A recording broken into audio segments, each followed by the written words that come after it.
This is Chapter 25, Module 2, Glycolysis, the TCA cycle, and the electron transport system. The learning objectives of this module are 1. Describe the basic steps in glycolysis, the TCA cycle, and the electron transport system, and 2. Summarize the energy yields of glycolysis and cellular respiration. Most cells generate ATP by breaking down carbohydrates, especially glucose. When cells consume oxygen, they can break down glucose into carbon dioxide and water, and by doing so, they provide a typical body cell with 36 molecules of ATP. The breakdown of glucose takes place in a series of small steps. The first steps begin in the cytosol of the cell. Here in the cytosol, glucose is broken down into smaller molecules in a process called glycolysis. Glycolysis does not require oxygen, and so the process is said to be anaerobic, which means no oxygen. The molecules produced through glycolysis are small enough to be absorbed by the mitochondria. Once these smaller molecules are in the mitochondria, they will be involved in reactions that will use oxygen and are considered aerobic. The reactions inside the mitochondria will create most of the ATP that the cell needs to function. These reactions are collectively called aerobic metabolism or cellular respiration. Let's start with glycolysis.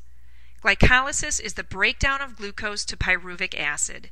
In this process, glucose, which is a 6-carbon compound, will break into 2 3-carbon compounds of pyruvic acid. Pyruvic acid then loses a hydrogen atom to become pyruvate. During the process of glycolysis, the cells must use 2 ATP molecules to complete this process, but will also create 4 ATP through phosphorylation. Since glycolysis uses 2 ATP but creates 4 ATP, the net ATP production during glycolysis is 2 ATP for every glucose molecule catabolized. This amount of ATP is not enough for the cell to survive, but the pyruvate molecules hold much energy that will be used in the mitochondria to create more ATP. In addition to the ATP that are produced, the process of glycolysis will lose 2 hydrogen atoms, which will be transferred to a hydrogen carrier called NAD. When the 2 hydrogen atoms are transferred to NAD, the molecule then becomes NADH. The hydrogen will be carried to the electron transport system in the mitochondria. We will discuss later what happens to the hydrogen in the NADH molecule. Glycolysis is anaerobic because it does not require oxygen, and it occurs in the cytosol of the cell. If oxygen is present in the cell, the 3-carbon pyruvate molecules will enter the mitochondria and continue being catabolized. Once in the mitochondria, each pyruvate molecule will lose a carbon in a process called decarboxylation. This carbon will join with oxygen to become carbon dioxide. The carbon dioxide will diffuse out of the cell and into the bloodstream, where it will be carried to the lungs and be breathed out during expiration. The new molecule formed is now a 2-carbon molecule called acetyl coenzyme A. Acetyl coenzyme A, or acetyl-CoA, will participate in reactions in the matrix of the mitochondria. An enzyme called coenzyme A or CoA will carry acetyl-CoA into the citric acid cycle in the matrix of the mitochondria. Recall that mitochondria are organelles with double membranes. That is, the mitochondria has 2 layers of membrane, the inner membrane and the outer membrane. The space in between the inner membrane and the outer membrane is called the intermembrane space. The space inside the inner membrane is called the matrix. The citric acid cycle will take place in the matrix of the mitochondria. The function of the citric acid cycle is to remove hydrogen atoms from organic molecules and transfer them to coenzymes. These coenzymes are NAD and FAD. At the start of the citric acid cycle, CoA will release the 2-carbon acetyl-CoA so that it may be transferred to a 4-carbon molecule. Together, these 2 molecules form a 6-carbon compound called citric acid. After releasing the acetyl-CoA, the CoA molecule is now free to pick up another acetyl-CoA.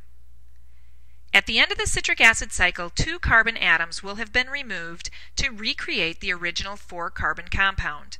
These carbons join with oxygen atoms to form carbon dioxide, which is a waste product of the cell and which will eventually diffuse out of the cell into the blood and be transported to the lungs to be breathed out.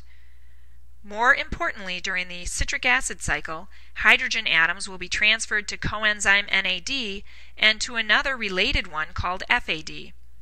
NAD and FAD will be called NADH and FADH2, as they both pick up 2 hydrogen atoms each. NAD is a negatively charged compound, and when it picks up 2 hydrogen ions, it becomes NADH plus H+. However, it is commonly just referred to as NADH. NADH and FADH2 will carry the hydrogen over to another area in the mitochondria to be used in the electron transport system. NADH and FADH2 release their hydrogen to the cytochromes of the electron transport system.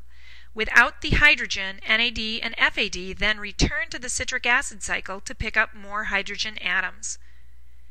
The only immediate energy benefit of the citric acid cycle is that 1 GTP, or guanosine triphosphate, will be created from 1 GDP, or guanosine diphosphate. GTP is equivalent to ATP because it will readily transfer a phosphate group to ADP to create ATP. So we can say that for each acetyl-CoA, 1 ATP is directly created by the citric acid cycle. Of course, with 1 glucose molecule, 2 acetyl-CoA are produced. So ultimately, from 1 molecule of glucose, the citric acid cycle produces 2 ATP. The formation of GTP from GDP in the citric acid cycle is another example of substrate phosphorylation. In this process, a phosphate group is transferred to a suitable acceptor molecule using energy from a chemical process. This occurs in many reactions in the cytosol where a phosphate group is transferred to an ADP to produce ATP. For example, the ATP produced during glycolysis is generated through substrate phosphorylation. Normally, however, substrate phosphorylation only provides a small amount of ATP and isn't enough for the cell to function. Most of the ATP that the cell needs will be produced during oxidative phosphorylation, which is what we'll talk about next. Oxidative phosphorylation is the generation of ATP within the mitochondria that requires both coenzymes and consumes oxygen. This process produces more than 90% of the ATP used by body cells.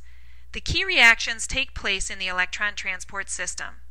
Oxidative phosphorylation also forms water, or H2O, by combining 2 hydrogen atoms with 1 oxygen atom. The oxygen is provided from the atmosphere during respiration, and hydrogen is found in all organic molecules, so both oxygen and hydrogen are readily available for this reaction. The reaction of creating water releases a tremendous amount of energy. There is so much energy released that this type of reaction is used to launch space shuttles into orbit. Obviously, cells can't handle this much energy, so the energy released must be gradual. Oxidative phosphorylation proceeds in a series of small, controlled steps so that energy can be captured safely and ATP can be generated in the process. During these steps, molecules lose electrons in a process called oxidation. When one molecule loses an electron, another molecule will gain it in a process called reduction. When electrons are passed from one molecule to another, the electron donor is oxidized and the electron recipient is reduced. Oxidation and reduction are important because electrons carry chemical energy. In a typical oxidation-reduction reaction, the reduced molecule gains energy at the expense of the oxidized molecule.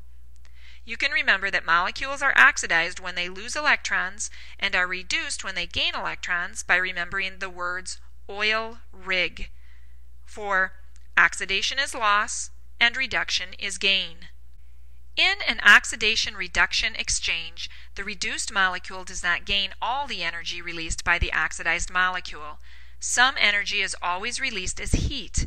The remaining energy will be used to form ATP. The electron transport system starts with NADH and FADH2 delivering hydrogen atoms to cytochromes.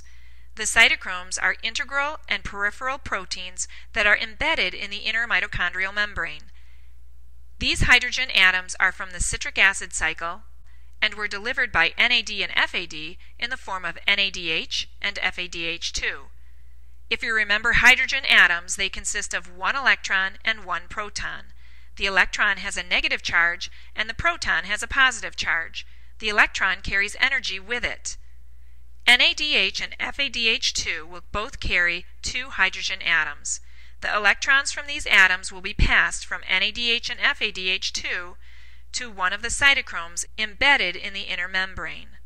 The electron will then be passed from one cytochrome to the next in small steps. At the last cytochrome, at the end of the electron transport system, an oxygen atom accepts the electron and will use its energy to combine the oxygen and hydrogen ions to form water. Note that this sequence starts with the removal of two hydrogen atoms from a substrate molecule, NADH or FADH2, and ends with the formation of water by combining two hydrogen with one oxygen. This reaction occurred in several steps. Had it occurred in only one step, it would have been highly explosive. The coenzymes NADH and FADH2 transfer the electrons to the first cytochrome in the electron transport system, and the electrons continue to be passed from one cytochrome to the next. As they are passed along, the electrons themselves release energy. This energy released causes hydrogen ion pumps to start working. These pumps move hydrogen ions from the matrix across the inner membrane and into the intermembrane space.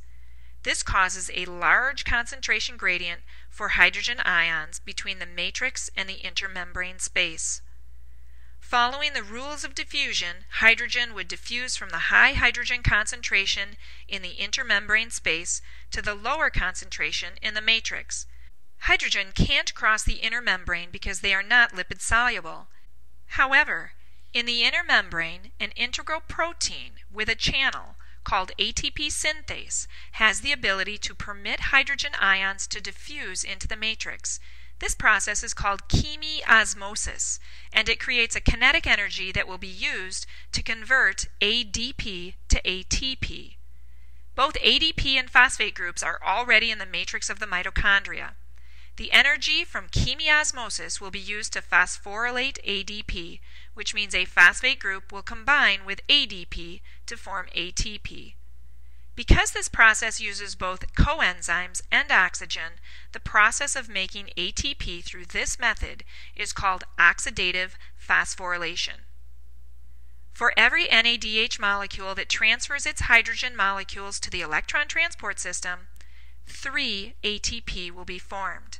For every FADH2 molecule that transfers its hydrogen molecules to the electron transport system, 2 ATP will be formed. At the end of glycolysis and cellular respiration, the catabolism of one glucose molecule will yield 36 ATP for the typical cell. Let's summarize where these ATP come from. From glycolysis, there are 2 ATP that are directly made, and there are 4 ATP from the hydrogen that NAD transports to the electron transport system. In the citric acid cycle, there are 2 ATP that are directly made. From the conversion of pyruvate to acetyl-CoA, and from the citric acid cycle, there are 8 NADH that are transported to the electron transport system. These 8 NADH will help produce 24 ATP. There are also 2 FADH2 from the citric acid cycle that are transported to the electron transport system, and they will help to produce 4 ATP. So if we add these up, 2 plus 4 plus 2 plus 24 plus 4 equals 36.